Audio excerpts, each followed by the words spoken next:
Okay, so I was just going to touch base on integrative approach.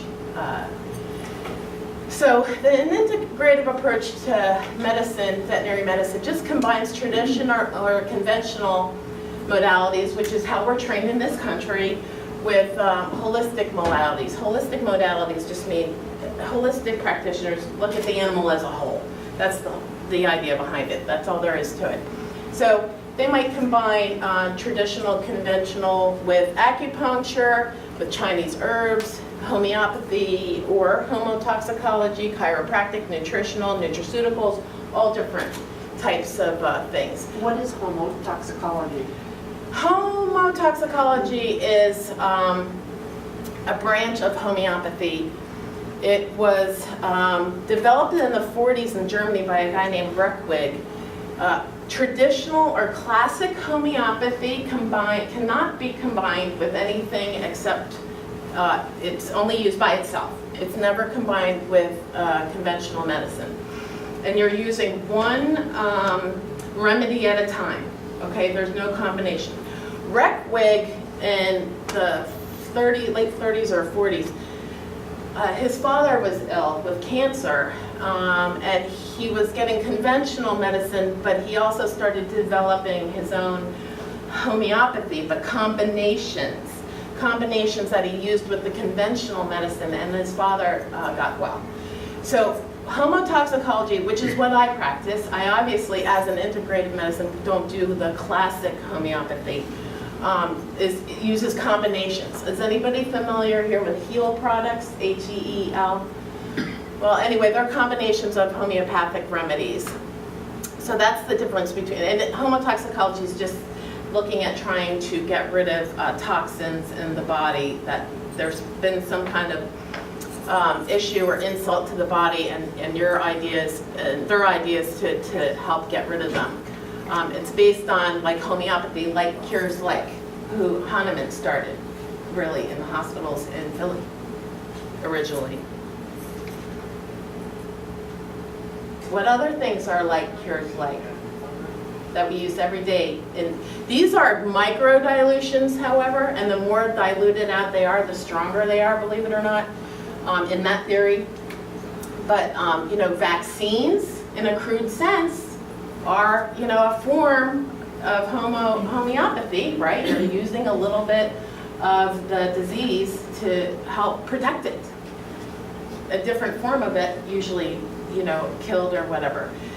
So in that way. The other thing is, for the dermatologist, the desensitization shots for allergies. Same thing. So I'm going to look at two cases. One's a traditional approach to a sick animal, and the other is going to be an integrative approach. And I'm very proud to say I am integrative. I use antibiotics if you need it. I deworm with traditional if you need it, but I incorporate the both. I want the best of both worlds, okay? And I think you can achieve that having an integrative approach. So we have Bree. She's an 11-year-old female spay. She's got Lyme disease, arthritis, and anxiety, okay? A traditional approach, regular conventional veterinarian would use doxycycline, the antibiotic for Lyme disease, a non-steroidal anti-inflammatory for the arthritis, plus minus like something like tramadol, synthetic opioid. And for anxiety, they usually go right to some kind of anxiolytic pharmaceutical. For an integrative approach for the Lyme disease, doxycycline, you bet. I'm not screwing around with that, absolutely, doxycycline. But I'm also going to, and not everything on here is what I'm going to use. This is what I'm going to think about using. Because what I'm going to do is look at each part and see what types of meds I might want to use, what overlaps in each category, right? So Lyme disease, doxycycline, I probably will be putting her on some kind of probiotic to get the flora back in her system. They're saying a healthy gut now is integral to a healthy immune system. Arthritis, my first defense is going to be a glucosamine chondroitin. Also fish oil, fatty acids, omega-3s. I could do acupuncture for her. We also have Western herbs, boswellia, astragalus for immune system, and it's a little bit of an anti-inflammatory. turmeric, things like that. If she gets to the point where it's progressive, because arthritis is often progressive, even though this can slow it, am I going to reach for an NSAID or non-steroidal anti-inflammatory when she's uncomfortable? You bet I am, sure. But using all these first puts this off, or I use a lot less. And this stuff's metabolized by the liver and kidneys, so that's why I want to use the natural stuff, because you don't have those side effects. With the fish oil and the omega-3, Yeah. How would you administer that? Just Well, they make a lot of pet products. I know even Pizazz has a lot of really good products for fish oil, omega-3s. Okay. And it's already on there. It just goes by weight and how much you give. Oh, all right. Yeah. Thank you. Mm-hmm. Anxiety, fish oil, B vitamins, also acupuncture is great for anxiety. So I look at all this together. What would I do for all these? Acupuncture, because I can do her anxiety, arthritis, and Lyme disease, immune system all together. Glucosamine, chondroitin, absolutely. Probiotics because of the doxycycline. I will be putting her on doxycycline. You know, Lyme disease can exacerbate anxiety and arthritis. And definitely fish oil, omega-3s. So I'm not saying I'd use everything I care, but these are just, and there's much more you can even do holistically, too. Okay, a traditional approach to Ollie is a cat, a long-haired kitty. He's aggressive to other cats in the household, and he's got a flea allergy dermatitis. Almost all vets nowadays have feel away, which is also kind of an integrative approach. It's a pheromone. It's the happy cat pheromone, right? You can get diffusers and put it in the house. It can take the edge off. But they also would reach for pharmaceutical drugs a little bit more quickly than I certainly would, that's for sure. And then behavior modification. Behavior modification, anyone can do. It's, don't forget to praise an animal when they're doing the good behaviors. When they're sitting, being calm and not trying to beat up the other cats in the household and just being good and mellow. Don't forget to reinforce them by petting them, saying, good boy. People forget in dogs and cats to reinforce their animals when they're sitting quietly and being good.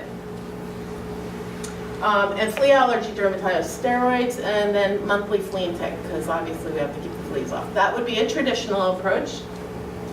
For an integrative approach for aggression, I like to use Bach flower remedies or some different forms of homeopathy. It really would be homotoxicology, right? Because I use combinations. Definitely would do the feel away. There's no harm in that. But again, behavior mod. There's almost a lot of aggression in animals stems from anxiety too. So if you can calm that down, things usually start to go the way you want. Flea allergy dermatitis. If he is bald and scabbed and completely uncomfortable initially, you bet I'm going to give him some steroids and antibiotics. Because one thing about our traditional conventional meds and synthetic meds is they do work fast. You know, they work quickly. Chinese herbs, fish oils, these take time to build up in the body. So if I want to get a quick response, if I have a very arthritic dog that's super painful and it's on NSAIDs, or I want to start him on a little NSAID initially for a couple weeks till the other things start kicking in, then I will do so. But also I would support his immune system, do monthly flea and tick, and either holistic or not, whatever would work to keep this from happening. But also any kind of allergy really is a faulty immune system. So I would also put him on some kind of immune support. So the benefits to integrative approach are you can get the patient comfortable quickly. It allows options for any given disease process. You never run out of options. It addresses the underlying issue, okay? It's not just a Band-Aid. You can individualize protocols, which you can come up with exponential things to do with any given case. And they're safe and effective. And that's all I have for you today.